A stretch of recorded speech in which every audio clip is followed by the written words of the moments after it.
penyelenggaraan pemilu yang langsung, umum, bebas, rahsia, jujur dan adil itu harus menjadi harga mati bagi seluruh elemen bangsa ini.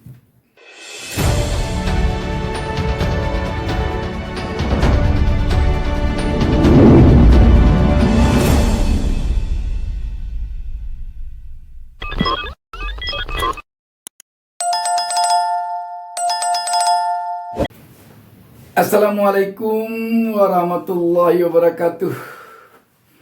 Berjumpa kita kembali. Saya Bustami Narda. Tidak lupa mendoakan kepada Allah Subhanahu wa taala, Tuhan yang Maha Esa. Semoga seluruh pemirsa selalu mendapatkan keberkahan hidup dari Allah Subhanahu wa taala, Tuhan yang Maha Esa. Satu hal sekarang ini yang jadi pemikiran oleh kita rakyat biasa, tentu juga agaknya oleh para politisi sebahagiannya, adalah persoalan kecurangan pemilu. Kecurangan pemilu ini sangat menghantui masyarakat. Kenapa demikian? Tidak akan ada artinya suara rakyat kalau terjadi kecurangan di dalam pemilu. Uang yang telah habis triliunan untuk biaya penyelenggaraan pemilu akan sia-sia jika pemilu curang. Rakyat yang telah mengalami bermacam-macam fenomena kerana dinamika politik yang setiap saat menemui berbagai hal yang kadang mengejutkan, yang kadang menggembirakan, akan sia-sia kalau terjadi kecurangan pemilu. Karena itu, kecurangan pemilu ini yang harus diberantas jika kita ingin negeri ini aman, damai, sentosa ke depan. Kita coba lihat sebuah berita tentang hal ini. Detik News menurunkan berita di bawah judul Bawaslu beberkan faktor penyebab kerawanan pemilu. Apa saja? Berita ini tanggal 26 September 2023. Jakarta. Badan Pengawas Pemilu Bawaslu membeberkan sejumlah faktor penyebab terjadinya kerawanan dalam pemilu. Bawaslu menilai kerawanan terjadi lantaran adanya multitafsir norma hukum. Hal itu disampaikan Komisioner Bawaslu RI Loli Suhenti saat membuka rapat koordinasi nasional Rakornas Pencegahan dan Persiapan Pengawasan Pencalonan Presiden dan Wakil Presiden serta penetapan daftar calon tetap dalam pemilu yang digelar di Hotel Aston Denpasar, Bali, Selasa 26 September 2023. Kerawanan yang sudah kita identifikasi itu biasanya terjadi karena beberapa hal. Pertama, misalnya terjadi karena multitafsirnya norma hukum, kata Loli.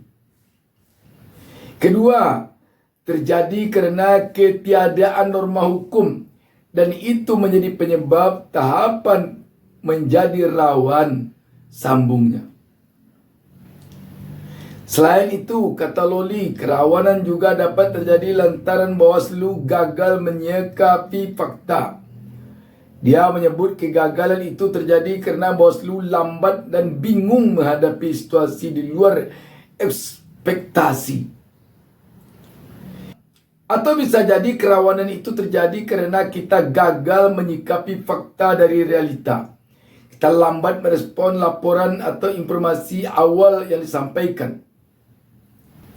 Kita bingung, kita menghadapi situasi yang di luar ekspektasi kita, papar dia. Lebih lanjut, Loli mengatakan penyebab lain kerawanan pemilu yakni jajaran Bawaslu hingga pengawas ad hoc yang lambat informasikan hasil kerja pengawasan di lapangan kepada masyarakat. Oleh karena itu, dalam Rakornas, Bawaslu menghadirkan pihak-pihak terkait agar jajaran Bawaslu dapat lebih responsif dalam menyikapi temuan-temuan masalah. Kemudian Loli juga meminta jajaran Bawaslu agar tegak lurus dalam melakukan pencegahan dan penindakan. Dia menghimbau jajaran Bawaslu untuk taat pada aturan yang ada. Kita harus tegak lurus. Kita akan tegak lurus terhadap regulasi yang kita ikuti, terhadap regulasi yang melingkupi seluruh tahap. Secara prinsip menegakkan keadilan adalah tanggungjawab Bawaslu, ungkapnya. Maka jangan takut, munculkan kreativitas, perkuat inovasi dan petakan kolaborasi. Hanya dengan kata kunci ini, insya Allah tahapan pencalonan presiden dan wapres, penetapan DCT akan berjalan dengan baik, imbuh dia. Sahabat BN, memang tidak dapat kita pungkiri bahwa kerawanan pemilu seperti disampaikan oleh Komisioner Bawaslu Ibu Loli ini benar adanya demikian. Namun seiring dengan itu, sesuai dengan apa yang coba kita singgung di atas ketika mengawali pertemuan kita ini tadi, persoalannya sekarang adalah persoalan kerawanan kecurangan pemilu. Ini yang menjadi persoalan yang amat fundamental bagi rakyat kalau kita perhatikan. Memang kerawanan terhadap kecurangan pemilu ini bisa jadi nanti berawal dari kerawanan pemilu yang seperti disampaikan Ibu Loli ini. Seperti tidak ditemukannya regulasi tentang sesuatu hal yang terjadi di luar ekspektasi. Dan juga tentang lambatnya pihak Bawaslu menerima laporan atau lambat memberikan penjelasan kepada publik atau masyarakat dan lain sebagainya. Namun intinya Bawaslu dan seluruh penyelenggara pemilu memang harus tegak lurus kepada regulasi atau peraturan perundang-undangan yang berlaku. Jangan sekali-kali mencoba-coba tegak lurus kepada seseorang, kepada suatu kelompok, kepada suatu partai, kepada suatu pasangan calon presiden dan wakil presiden atau paslon, kepada penguasa. Kalau penguasa itu kelihatannya ada keberpihakannya kepada satu partai atau kepada satu pasang calon. Ini yang inti yang harus dipegang teguh oleh Bawaslu dan penyelenggara pemilu lainnya. Kalau netralitas ini tidak dipegang teguh oleh Bawaslu dan penyelenggara pemilu lainnya, apakah dia KPU dan yang lain, kalau dia tidak mampu tegak lurus hanya kepada aturan, tetapi tegak lurus kepada yang lain-lain, alamat pemilu tidak akan terselenggara dengan lancar. Kalau pemilu tidak bisa terselenggara dengan lancar, akibatnya apa? Rakyat akan marah. Ini yang perlu dipahami. Jangan sampai Bawaslu sibuk mencari regulasi untuk menjerat suatu partai, untuk menjerat suatu pasangan calon presiden wakil presiden, Dan sebaliknya, Bawaslu jangan pula sibuk untuk mencarikan alasan pembelaan terhadap suatu partai, terhadap suatu bakal calon presiden dan wakil presiden. Kalau itu yang dilakukan oleh Bawaslu nanti, apalagi kalau itu dilakukan oleh penyelenggara pemilu lainnya, katakanlah KPU juga demikian, pemilu tidak akan berjalan dengan lancar. Sekali lagi, kalau pemilu tidak berjalan dengan lancar, maka rakyat akan marah. Ini. Makanya dari sekarang,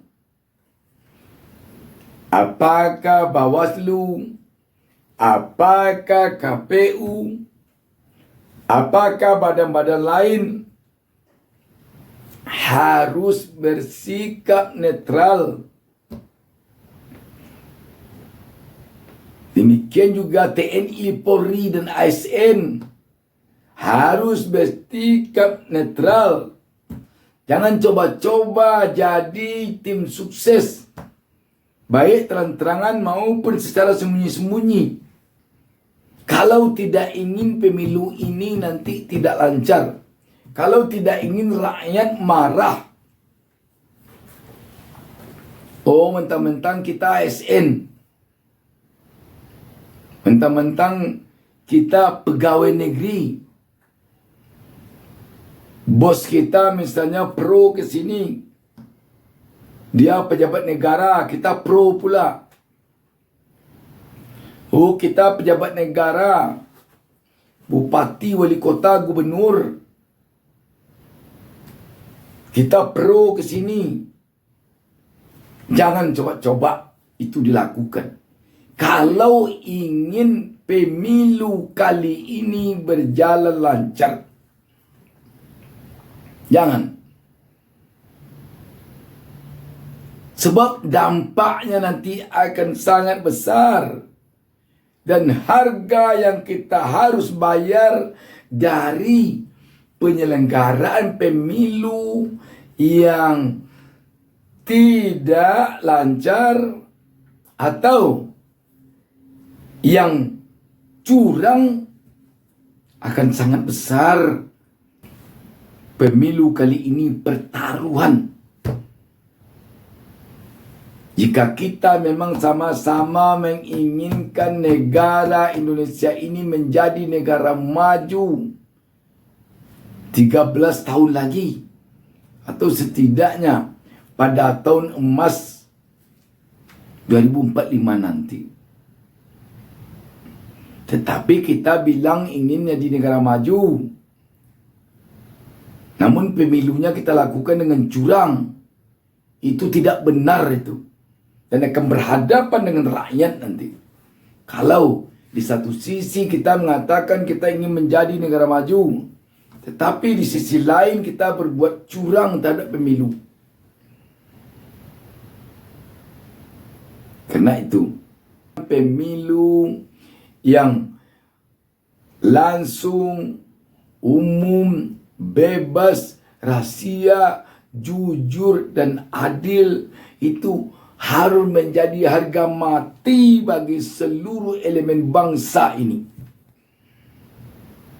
Jangan ada sogok menyogok, baik menyogok dengan amplop yang isinya 100.000, 50.000, 500.000, maupun menyogok dengan sembako,